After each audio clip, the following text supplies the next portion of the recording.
Praise the Lord. இன்னி மேலும் தியானம் பார்க்கிற நிகழ்ச்சிக்கு நாம் கடந்து போகலாமா? அன்னாளை சிநேகித்தபடியினால் அவளுக்கு இரட்டிப்பான பங்கு கொடுப்பான்.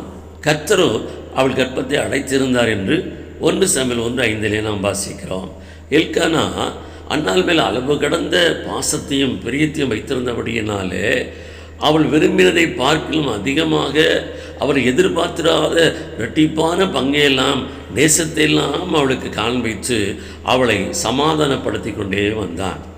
ஆனால் அவ்வளோ சமாதானம் அடைந்த பாடில்லாதபடியினாலே அவள் இறுதியில் ஒரு தீர்மானத்துடன் கூட தேவ சமூகத்திலே கடந்து சென்று இஸ்ரவேலை ஆசீர்வதிப்பதே பிரியம் என்று சொன்ன தேவனாகி கர்த்தரை நோக்கி மனம் கசந்து மிகவும் அழுது விண்ணப்பம் பண்ணினாள்.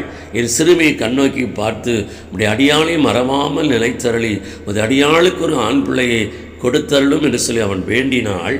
அவள் வேண்டுதலின்படியே கர்த்தர் அவளுக்கு அருளி செய்தார் என்று நாம் பார்க்கிறோம். இன்றைக்கு தேவன் நம்மேல் பிரியமாக இருக்கிறது என்கிறது மிக உண்மையான ஒரு காரியம். அந்த பிரியத்தினுடைய அடிப்படையே நம்மை ஆசீர்வதிக்கவே தேவன் பிரியப்படுகிறார். ஆனால் நமக்கு நாமே பிரியமானவரை சொல்லி கொண்டிருக்கிறோம். பிரியமான வழிகளையும் பிரியமான முறைகளையும் இன்றைக்கு கையாண்டு கொண்டிருக்கிறோம். அது நம்முடைய வாழ்க்கையை நிறைவே நமக்கு ஒருபோதும் தருகிறதில்லை. நாம் அதில் ஒரு நன்மை காண்கிறதை போல காணப்பட்டாலும் அது நிறைவாய் நமக்குள் வெளிப்படுகிறது இல்லை. எனவே நம்முடைய பிரியம் தேவனுடைய பிரியத்திற்கு ஒருபோதும் தடையாயிராதபடிக்கு நம்மேல் பிரியம் வைத்திருக்கிற இஸ்ரவேலின் தேவனாகிய கர்த்தர் மேல் நாம் பிரியத்தை வைத்து அவரை தேடுவோம் என்று சொன்னால், விசுவாசத்தினாலே நாம் அவரை தேடுவோம் என்று சொன்னால், அவர் நம்மேல் வைத்திருக்கிற பிரியத்தின்படியே நாம் பெற்றுக்கொள்ள முடியாத மேலான காரியங்களை நமக்கு தந்து நம்மை ஆசீர்வதித்து நம்மை சமாதானத்தின் பாதையிலே நடத்துவார். ஆமென்.